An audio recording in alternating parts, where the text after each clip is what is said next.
Disclaimer: the story is a work of creative nonfiction inspired by true-to-life situations intended for mature audiences. Names, locations, and identifying details have been changed to protect privacy. Any resemblance to actual persons, living or dead, is purely coincidental. The events depicted explore sensitive themes of trust, betrayal, and personal boundaries, and may be triggering for some readers. Reader discretion is advised. From the moment I first met Daniel, he felt like more than just a friend of the family. He felt like a brother I never had. My parents had known him for years. He was the kind of person who remembered birthdays, showed up unannounced just to drop off soup when you were sick, and always seemed to know when someone needed a listening ear. Over the years, his presence had been a quiet but steady thread woven into the fabric of my life. I remember one winter when my car broke down on the side of the road. I was shivering inside the frozen cabin, fumbling with my phone, when his headlights appeared in my rearview mirror like a beacon. He didn't just call for a tow truck, he waited with me in the cold, talking about nothing and everything until help arrived. That was the thing about Daniel. He didn't just do things for you, he made you feel safe while doing them. When I went through my divorce 2 years ago, he was there again. While most people awkwardly avoided the subject, he wasn't afraid to sit across from me at the kitchen table, sipping coffee and letting me talk, really talk, about the pain. He never judged, never interrupted, just listened. And in those moments I thought, this is what it means to have someone in your corner. So when life threw me another curveball, a nagging back injury that made even simple chores difficult, it felt natural to turn to him for help. He'd been around so much lately, bringing groceries, lifting heavy things, checking in on me. I never thought twice about letting him into my home, even when I was in my most vulnerable states, wearing pajamas, hair a mess, no makeup. Daniel wasn't someone I had to guard myself against. Or at least, that's what I believed. Looking back, I can see the small signs I missed. Little things I brushed off because I trusted him completely. The way his hand lingered on my shoulder once when he helped me up from the couch, or the slightly too long hug when we said goodbye last Thanksgiving. At the time, those moments felt harmless, just signs of affection from someone I considered family. But in the weeks leading up to that day, he seemed even more present than usual. He'd stop by just to see how I was doing or to bring some herbal tea he claimed was good for inflammation. I didn't question it. In my mind, this was Daniel being Daniel, kind, thoughtful, dependable. If I had known then what I know now, I might have recognized that trust can be both a lifeline and a weapon. But at the time, I was just grateful. Grateful for the man who had stood by me through my hardest moments. Grateful for the kind of bond that felt unbreakable. I had no idea that bond was about to snap in the most devastating way. From the moment I first met Daniel, he felt like more than just a friend of the family. He felt like a brother I never had. My parents had known him for years. He was the kind of person who remembered birthdays, showed up unannounced just to drop off soup when you were sick, and always seemed to know when someone needed a listening ear. Over the years, his presence had been a quiet but steady thread woven into the fabric of my life. I remember one winter when my car broke down on the side of the road. I was shivering inside the frozen cabin, fumbling with my phone, when his headlights appeared in my rearview mirror like a beacon. He didn't just call for a tow truck, he waited with me in the cold, talking about nothing and everything until help arrived. That was the thing about Daniel. He didn't just do things for you, he made you feel safe while doing them. When I went through my divorce 2 years ago, he was there again. While most people awkwardly avoided the subject, he wasn't afraid to sit across from me at the kitchen table, sipping coffee and letting me talk, really talk, about the pain. He never judged, never interrupted, just listened. And in those moments I thought, this is what it means to have someone in your corner. So when life threw me another curveball, a nagging back injury that made even simple chores difficult, it felt natural to turn to him for help. He'd been around so much lately, bringing groceries, lifting heavy things, checking in on me. I never thought twice about letting him into my home, even when I was in my most vulnerable states, wearing pajamas, hair a mess, no makeup. Daniel wasn't someone I had to guard myself against. Or at least, that's what I believed. Looking back, I can see the small signs I missed. Little things I brushed off because I trusted him completely. The way his hand lingered on my shoulder once when he helped me up from the couch, or the slightly too long hug when we said goodbye last Thanksgiving. At the time, those moments felt harmless, just signs of affection from someone I considered family. But in the weeks leading up to that day, he seemed even more present than usual. He'd stop by just to see how I was doing or to bring some herbal tea he claimed was good for inflammation. I didn't question it. In my mind, this was Daniel being Daniel, kind, thoughtful, dependable. If I had known then what I know now, I might have recognized that trust can be both a lifeline and a weapon. But at the time, I was just grateful. Grateful for the man who had stood by me through my hardest moments. Grateful for the kind of bond that felt unbreakable. I had no idea that bond was about to snap in the most devastating way. It was a Saturday afternoon in early spring, the kind of day where the sunlight feels gentle, but the breeze still carries a cool bite. I was curled up on the couch with a blanket, half watching a cooking show and half dozing, when the sound of a knock startled me. I wasn't expecting anyone, and for a brief moment, I considered ignoring it. But then I heard his voice, warm, familiar, and immediately disarming. "Hey, it's me. You home?" I opened the door to find Daniel standing there, holding a small paper bag in one hand and wearing that easy smile I'd seen 100 times before. "Brought you something," he said, lifting the bag slightly. "Chamomile and lavender tea. Thought it might help with your back pain." I stepped aside without thinking, letting him in. "You didn't have to do that," I said, but he shrugged it off like it was nothing. That was the thing about Daniel. He always made his kindness seem effortless, never transactional. We settled into the living room, and I poured us both some tea. The conversation was light at first, about the weather, about the new restaurant that had just opened downtown, about his nephew who had gotten into college. But as we talked, I noticed him glancing at me in a way that felt observant. Not in a predatory way, at least not then, but in a way that seemed to be assessing me. My posture, the way I shifted uncomfortably on the couch, the slight wince when I leaned forward to grab my cup. "You're still in pain, huh?" he asked. "Yeah," I admitted. "It's been worse this week. I can't sit for too long without my back locking up."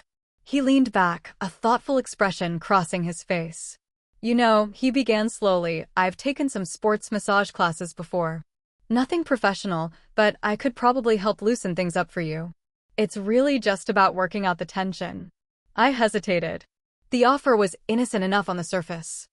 After all, Daniel had been helping me for years, fixing things around the house, driving me places when my car was in the shop, even helping me move heavy furniture. A massage seemed like just another act of kindness in a long line of them. Still, I felt a flicker of uncertainty. I'd never had anyone outside of a professional touch me in that way. But then again, this was Daniel. If there was anyone I could trust, it was him. "Are you sure?" I asked, half smiling to mask my hesitation. "Absolutely," he said, his voice smooth and reassuring. "We'll keep it totally above board. Just think of it as me returning the favor for all those times you've been there for me." I told myself it was fine. That it was just a friendly gesture from someone who cared. That letting him help me was no different than letting him carry groceries or fix a broken cabinet. I didn't know it yet, but that moment, the moment I said yes, was the first step toward the day everything between us would change. We moved into the bedroom, not because there was anything intimate about it, but because my bed was the only place I could lie down comfortably without my back screaming at me. I spread a blanket over the comforter, more out of habit than necessity, while Daniel rolled his sleeves up. He had this calm, practical air about him, like he'd done this before, like there was nothing at all unusual about what was about to happen. "Just lie on your stomach," he instructed gently. "And let me know if anything feels uncomfortable." The mattress dipped under his weight as he sat beside me. At first, everything felt normal, even reassuring. His hands were warm, his touch firm but not rough, working slowly over the knots in my shoulders. The tension I'd been carrying for weeks seemed to melt a little under the pressure. I let out a small sigh, the kind you give when you realize you've been holding your breath for too long. "This is exactly what you needed," he murmured, almost to himself. We chatted casually as he worked. He told me a story about a hiking trip he'd taken years ago, and I laughed when he described slipping into a stream while trying to catch a fish with his bare hands. It felt safe, like any other moment we'd shared before. I closed my eyes, letting the warmth of his hands and the sound of his voice lull me into a comfortable haze. But every now and then I noticed something. A slight pause in his movements. A hand lingering just a little longer than necessary. His fingertips brushing against the sides of my arms in a way that wasn't part of any massage I'd ever had. I told myself I was imagining it, that my mind was twisting innocent gestures into something they weren't. I trusted Daniel. I had trusted him for years. Surely, I wasn't about to start questioning that over something as small as an extra second of contact. "Let me know if I'm pressing too hard," he said, his voice low, almost soft enough to blend into the background hum of the house. "You're fine," I answered, though my throat felt dry. He moved down to the middle of my back, working carefully around the sore spots. Again, his touch felt good. Too good. There was a comfort in it, but also a faint edge I couldn't name, a sense that something invisible had shifted in the air between us. I pushed the thought away. "You're overthinking. He's just helping. He's always just helping." If I had gotten up right then, if I had ended it before the shift became undeniable, maybe things would be different. But instead, I stayed there, eyes closed, convincing myself that nothing was wrong. And in doing so, I unknowingly let him cross the first invisible line. It happened so subtly at first that I almost didn't notice. One moment, his hands were methodically working along the knots in my lower back, and the next, they had slowed, lingering in a way that made the air feel heavier. The rhythm of the massage changed. It was no longer the steady, therapeutic pressure it had been. His touch became slower, almost deliberate, like he was feeling his way toward something unspoken. I tried to keep my breathing steady, to pretend that everything was fine, but my body knew better. A faint ripple of unease worked its way up my spine, contradicting the calm I had felt moments earlier. The warmth of his hands no longer brought comfort. It made my skin hyper-aware, every nerve ending alert. The room was silent except for the soft hum of the heater. Even the sounds outside, the occasional car passing, the rustle of branches against the window, seemed to fade. My senses were tuned only to the shift in his movements. Then there was his breathing. It was different now, slower, heavier, no longer matching the easy tone he'd kept while telling stories earlier. I could feel it against my back when he leaned closer, a presence that made my stomach knot. I wanted to say something. I wanted to laugh it off, to make a light comment that might pull us back to the safe, familiar space we'd always shared. But my words caught in my throat. It felt absurd to accuse him of something when, technically, nothing had happened yet. And still, something was happening. Something intangible but undeniable. His hands drifted slightly lower, toward the edge of where my shirt had ridden up. I felt the barest graze of skin-to-skin contact, a fleeting brush that could have been an accident. I told myself it was. I needed to believe it was. But then he paused, letting his fingertips rest there for a fraction of a second too long before moving back to my shoulders. That pause said more than any words could have. It wasn't part of the massage, it was a test. Inside, a quiet alarm was going off, but I silenced it with the same reasoning I'd been clinging to all afternoon. This is Daniel. You trust him. He would never. And yet, the energy in the room had shifted entirely. We weren't two friends in a safe, familiar space anymore. We were on unfamiliar ground, where every touch carried a weight it hadn't before. By the time I realized how far we'd drifted from where we started, the shore of trust was already disappearing behind us. I wish I could tell you the exact moment it crossed from strange to wrong, but in truth, it was like watching a slow-moving shadow creep across the floor. By the time I realized it was there, it had already swallowed the light. Daniel's hands were no longer working in careful circles or pressing against tight muscles. Instead, they lingered on the soft curve of my side, his fingertips grazing the edge of my ribs. At first, I told myself he was simply adjusting his position. But then his touch slid lower, just enough to send a cold rush through my veins. "Daniel." My voice came out thinner than I intended, a mix of uncertainty and warning. "Relax," he murmured, as if my tension was the problem. His tone was softer than before, but there was something else in it now, something that didn't belong. I froze, my mind spinning. This was a man I had trusted implicitly for years. Someone who had seen me at my lowest and never once made me feel small or unsafe. And yet, in that moment, all I felt was trapped. His hands moved again, this time brushing against my hip in a way that could no longer be disguised as accidental. My breath caught. My pulse pounded in my ears. I wanted to sit up, to push him away, but my body felt heavy, anchored by disbelief. "This doesn't feel right," I finally managed, my voice breaking. He chuckled lightly, too lightly. "You're just tense. That's why you called me over, remember? I'm just helping you." Helping. That word hit me like a slap. This wasn't help. This was a violation wrapped in the language of care. I shifted under him, pulling the blanket higher around me, creating a barrier between his hands and my skin. "I think that's enough," I said, firmer this time. For a heartbeat, he didn't move. The pause was so long it made my chest tighten. Then, finally, he pulled his hands away and sat back, his expression unreadable. "You're overthinking it," he said, his voice low but carrying a defensive edge. I didn't mean anything by it. The words didn't matter. I knew what had just happened. I knew that a line I had never imagined crossing had been crossed, not by me, but by someone I had once considered as safe as family. In that moment, the foundation of years of trust crumbled. And as I sat up, clutching the blanket to my chest, I understood something I had never wanted to face. Betrayal doesn't always come from strangers in the dark. Sometimes it comes from the hands you once trusted to hold you up. For a few seconds after he pulled his hands away, the room was heavy with silence. My heart was still hammering, my breath uneven, and I could feel the heat rising to my face, not from embarrassment, but from a slow, simmering anger. I turned to look at him, searching for some sign of remorse, some flicker of recognition that he understood what he had just done. But all I saw was a carefully composed mask. "Daniel," I said, my voice low but shaking, "you crossed a line." He leaned back slightly, his eyebrows lifting in mock confusion. "What are you talking about?" "You know exactly what I'm talking about," I replied, my hands gripping the blanket so tightly my knuckles ached. "That wasn't just a massage. You know it." He gave a short, dismissive laugh, the kind that made my stomach turn. "You're overreacting. I didn't do anything inappropriate. Maybe you just read too much into it." Those words, "read too much into it," were like ice water down my spine.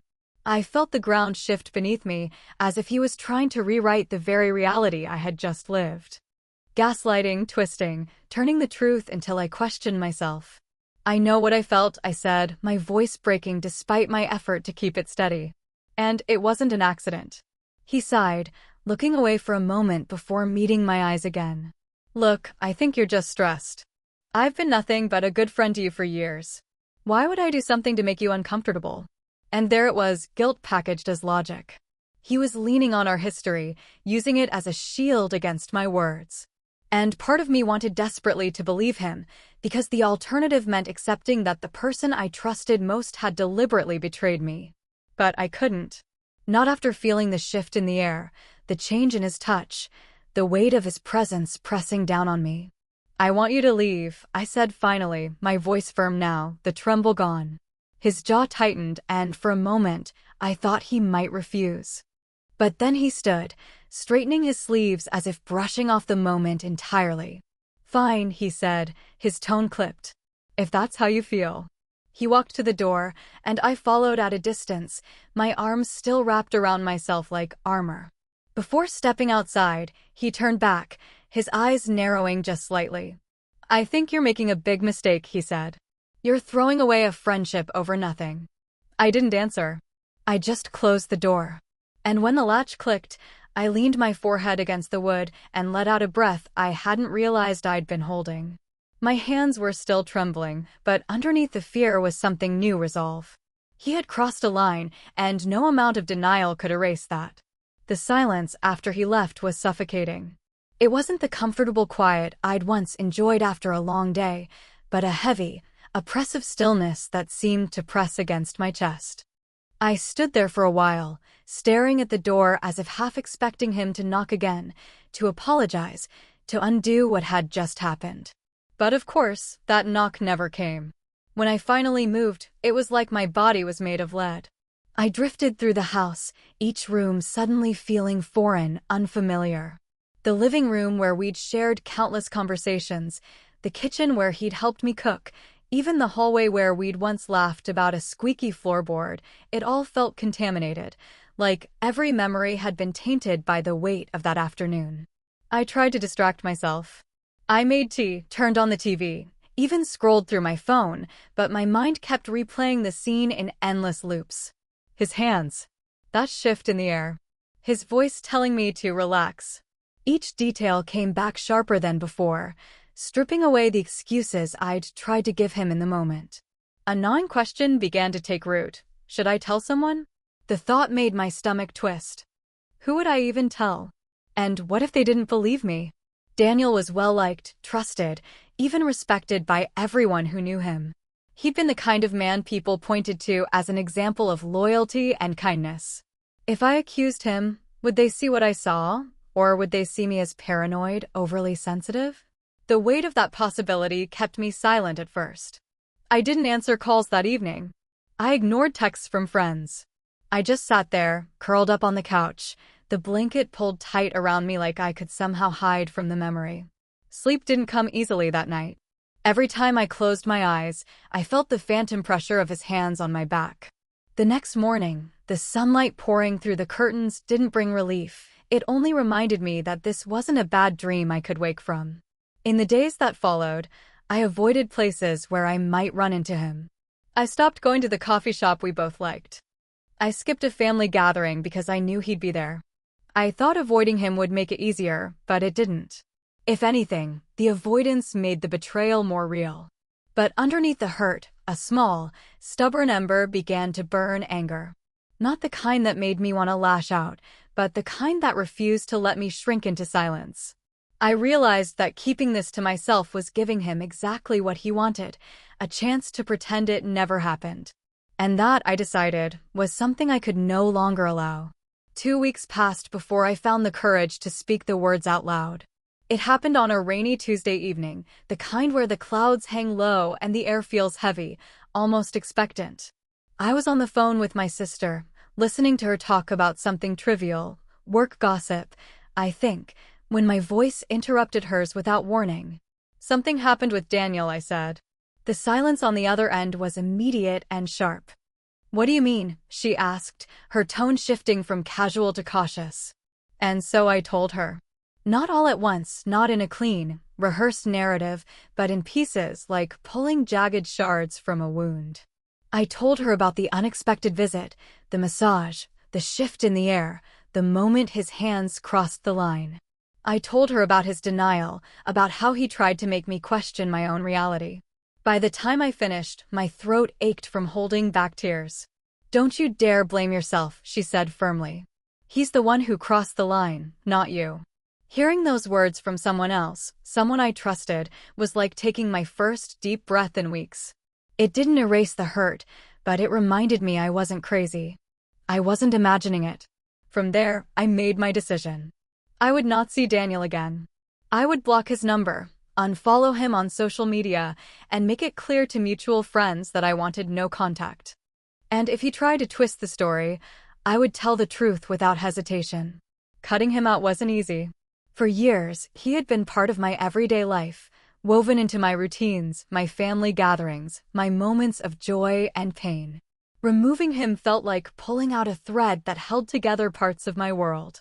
But I also knew that if I kept him in my life, I would be leaving the door open for more harm. The first time I saw him again was by accident at the grocery store. He was standing in the produce aisle, looking at apples. When our eyes met, he smiled like nothing had happened. But I didn't smile back. I turned and walked away, my heart pounding, my legs shaking, but I didn't stop. And that was when I realized I was stronger than the hold he had on me. In the months that followed, I focused on reclaiming the spaces he had tainted. I went back to the coffee shop, reconnected with friends, and even rearranged my living room so I wouldn't have to see the couch from that afternoon in the same way. Slowly, the memory began to loosen its grip. I still think about him sometimes, not because I miss him, but because he's a reminder. A reminder that betrayal doesn't always wear the face of a stranger, and trust is a gift that must be guarded, even from those who seem safest. And if I learned anything, it's this: you can survive the shattering of trust. You can rebuild. You can move forward.